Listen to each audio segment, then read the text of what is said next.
Uh, Now, after all these efforts, we got finally the Government of India Act of 1935.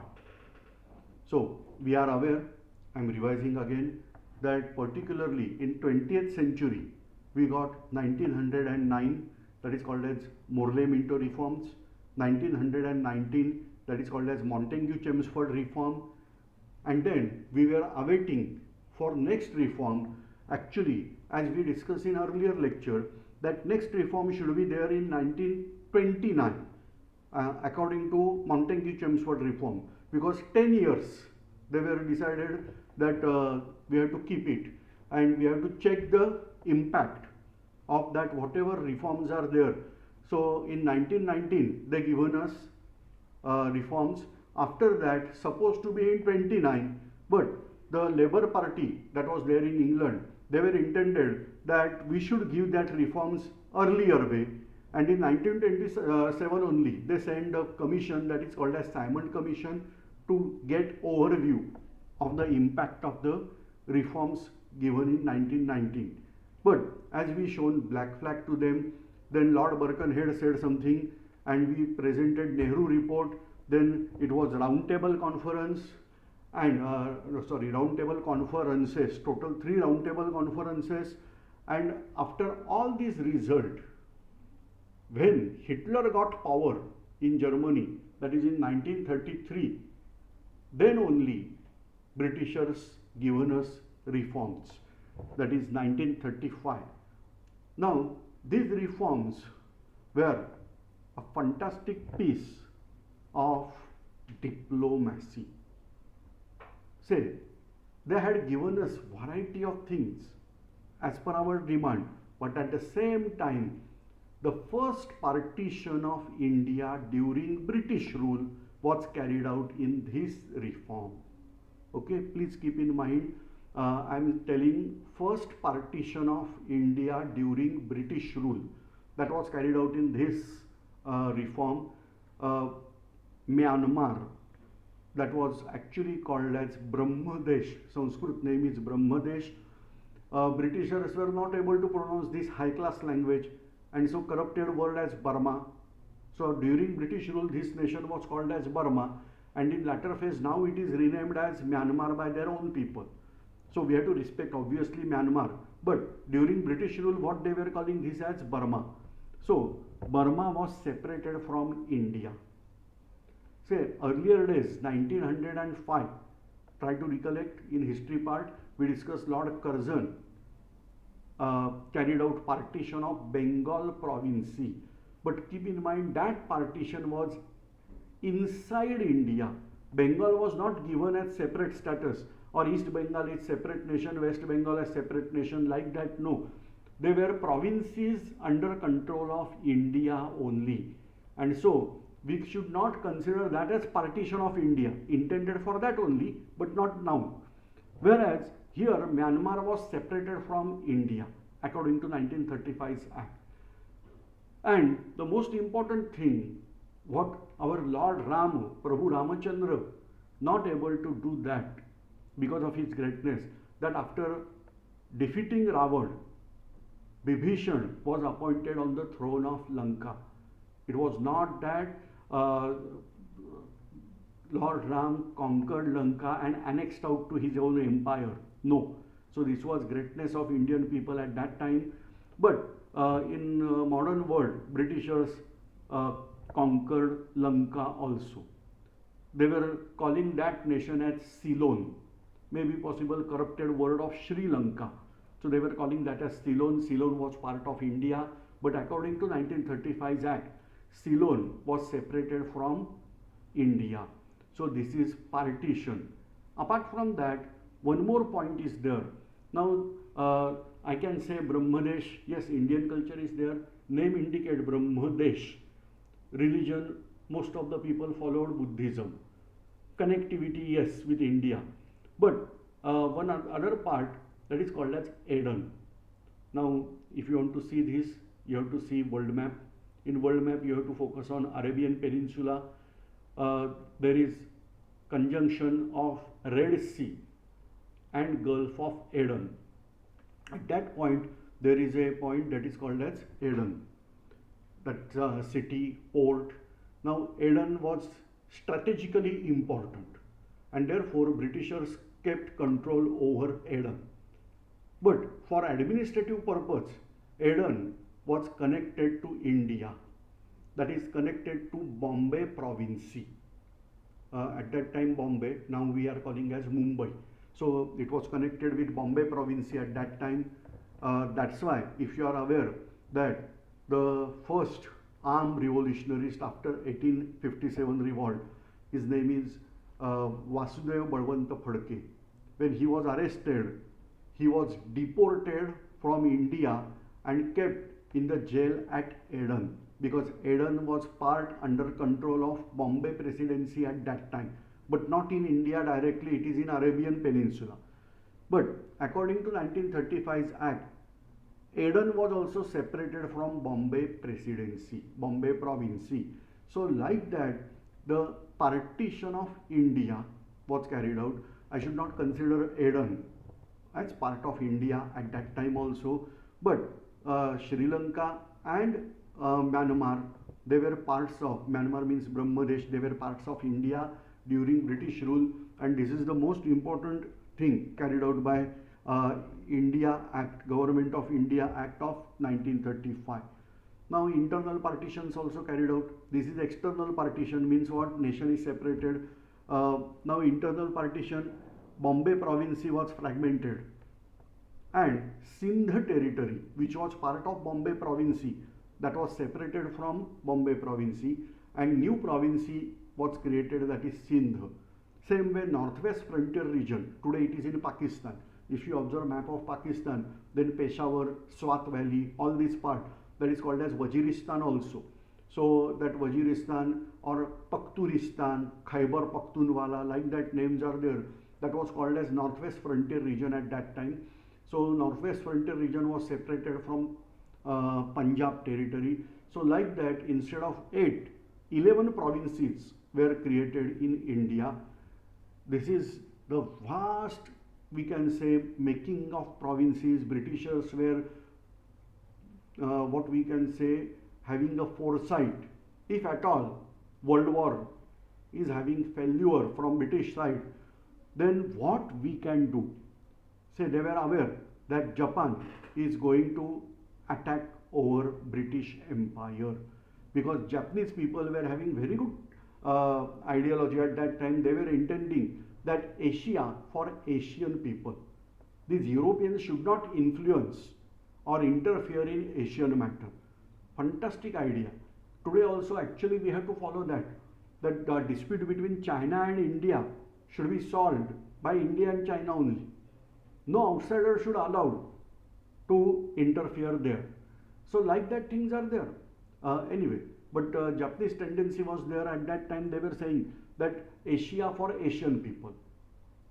To the surprise, Japanese people or Japan joined Axis Pact, which was signed by or actually the pact between Germany, that is Nazi Germany of Hitler, and fascist Italy of Mussolini, and to that Japan joined.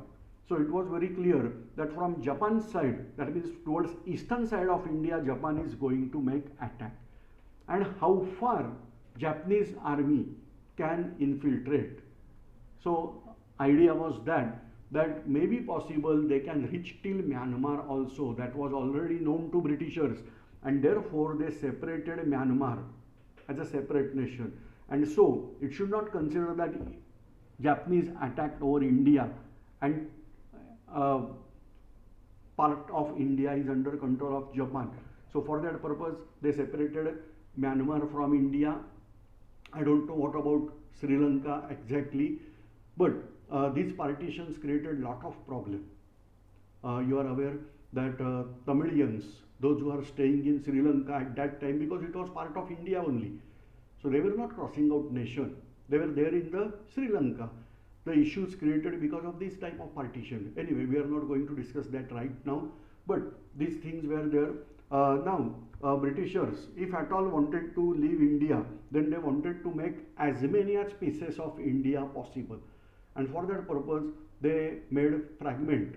That is Bombay Presidency. From that, Sindh territory was separated, Northwest Frontier region was separated, and like that many things were carried out during that period, so that maximum provinces should be there in India.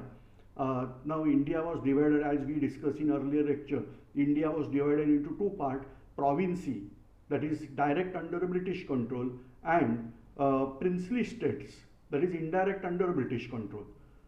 So they are directly under British control, but not direct British rule was there in princely state. So like that, they were having some separation of India. They wanted to create Pakistan. Pakistan, we can say, a dream child of British ideology. It is nothing to do with Jinnah, Mahatma Gandhi, or even Nehru. That was brainchild from British, we can say, at that time intelligence was there. Because in future, it was very clear that Russia, at that time USSR, was going to invade Afghanistan. To the eastern side of Afghanistan, there is India. To the western side of Afghanistan, there is Iran. Iran is dominated by Shia Muslims. And that's why it was obvious that Iran will not help Afghanistan, because Afghanistan was dominated by Sunni people. And therefore, Britishers wanted, or American strategy wanted, that there should be a nation which should consider maximum population of Sunni Muslims, and then with help of them we can help Afghanistan. So like that, strategies were carried out at that time. And so in order to get that, they separated Northwest Frontier region, they separated Sindh territory, and they were planning. Now after that, what are the main planning? They given more power to what newly created, or whatever the provinces. The provincial government, that means we can consider it as literally what was demanded in Nehru report, that is dominion status. So almost very good dominion status was given by Britishers during this. There were, now they maintain a central government, that is central list and federal list, provincial list. Central list means federal list.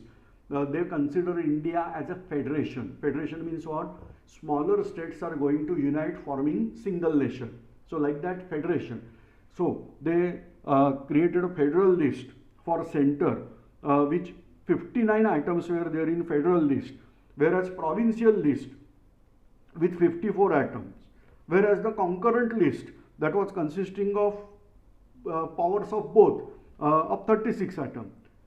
Now the residuary powers were given to Viceroy. However, the thing is that this type of federation was not at all able to exist. Only provincial government was carried out during this part, because Britishers, in Hindi we can say कि भगवान के घर में देर है अंधेर नहीं है. There is delay in God's house but not deny. So like that, Britishers were there. For us, they were like a God only. And they given this act in 1935, but practically implemented in 1937. Try to recollect. 1919 Act was also like that only, that they given in 1919, but practically implemented in 1921. So here also same thing happened, given in 1935, but implemented in 1937, and within 2 years of very good batting from Indian side, all of a sudden that government came to end because of beginning of World War, and without consulting with Indians, Britishers declared that India will participate from British side, and for that purpose this government resigned, and this 1939 that was discontinued. Now provinces were given fantastic things. Say for example, as we discussed, their own budget. Then act introduced for responsible government in provinces, that is governor required to act with advice of ministers responsible to provincial legislature. Now this provided adaptation of diarchy at the center. So as we discussed in earlier lecture that there was introduction of diarchy during princely state and provincial government, but now they abolished from provincial government and kept it at central government. It introduced bicameral legislature, that is bicameralism. Bicameralism means what? Two houses. Like we discussed that in India, the central government, they carried out this bicameralism, that is upper house and lower house. So same thing they carried out in 6 out of 11 provinces. So today also bicameralism is not there in all states in India. Many states they have, but many states they don't have. But they introduce here legislative council, that is upper house, and legislative assembly, that is lower house. But many restrictions were there on them. Now it extended further the principle of communal representation. Now this was intentionally carried out by Britishers again and again because they wanted to divide and rule. No doubt it was not beginning of World War. The results were not clear, but yet they were having a chance that if we got victory, then we have to rule over India for many centuries. And for that purpose, they carried out this thing, that is communal representation should be there. The communal representation provided for depressed classes, that is we are calling as scheduled caste, then women and labor also. Now, it abolished Council of India established by Government of India Act of 1858. The Secretary of State for India was provided with team of advisors. It extended franchise. That means in earlier days, very few people were having right of voting.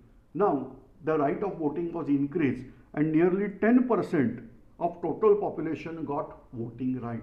So it was not at that time like today, we have adult franchise.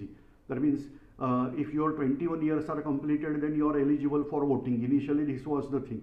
In latter phase, they said that okay, 18 years completed, then you are eligible for voting.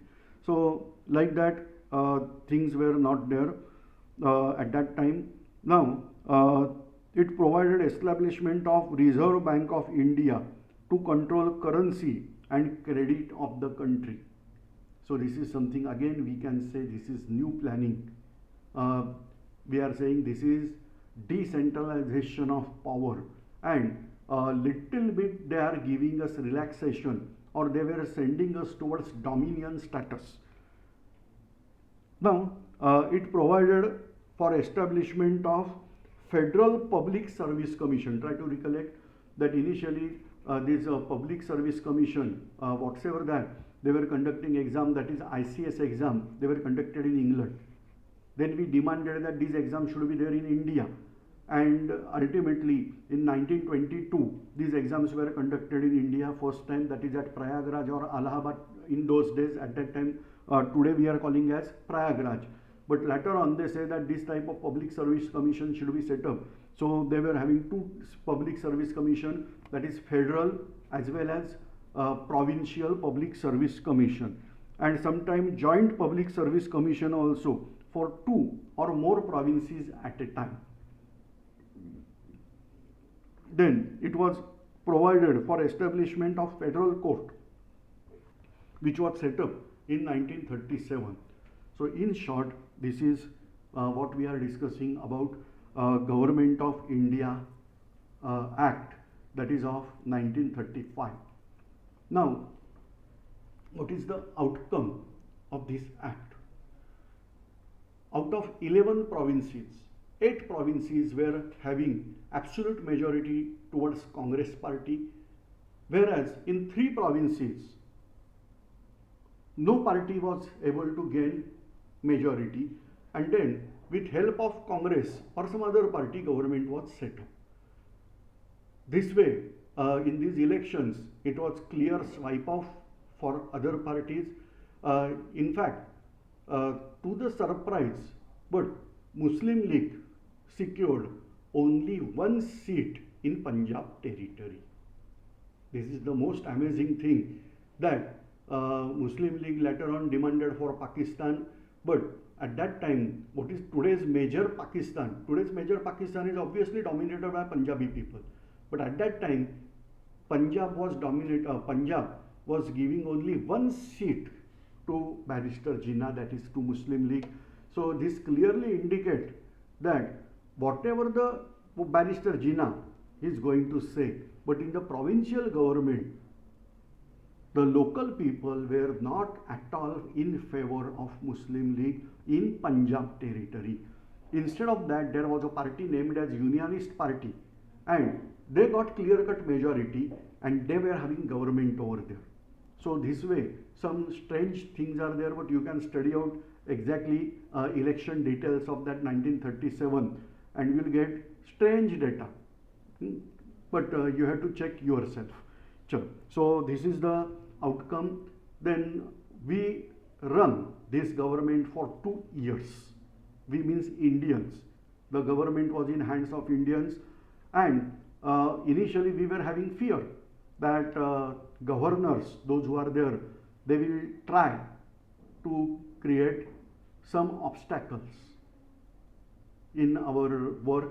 But all of a sudden, it was nice thing. Hitler was there in Germany.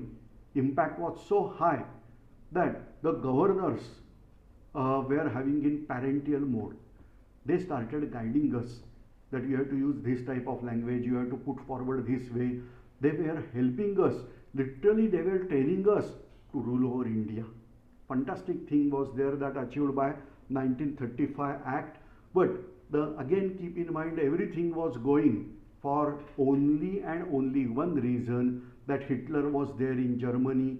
He was taking world towards World War. His all preparations, whatsoever the great preparation you can call, but that all preparations were taking this Europe towards a war. And in that war, Britishers were aware that Indian help is essential. In First World War, because of Indian help, forcefully, but Britishers got victory. Now after so many years, Indians were not ready to help, particularly Gandhiji. He was saying that war is violence, and how I can say that we have to help violent act. So now if Gandhiji is not telling, then what is the impact on Indian? And then Britishers were wanted that yes, we want army from India, we want resources from India, and for that purpose they made this law as a liberal. They were showing that how liberal we are. And anyway, Indians were definitely benefited by certain provisions of this act. Ultimately, Nehru report was demanding what? That was almost all fulfilled, not 100%, but to great extent it was fulfilled by this 1935 Act. But bad point, the partitions of India. Already we shrinked out our map of India during British rule only. That is very bad point from Indian side. Anyway, thanks for observing this video. In next lecture, we are going to discuss about Mountbatten Plan, and then we have to discuss about establishment of Constitution Committee, and then onwards we are discussing about Constitution. So this is, I am just creating a background for discussion about Constitution. So all these lectures, what we started from first lecture till one more lecture, I hope that is required. They are there for making just base background of the Constitution. Thanks for observing this video.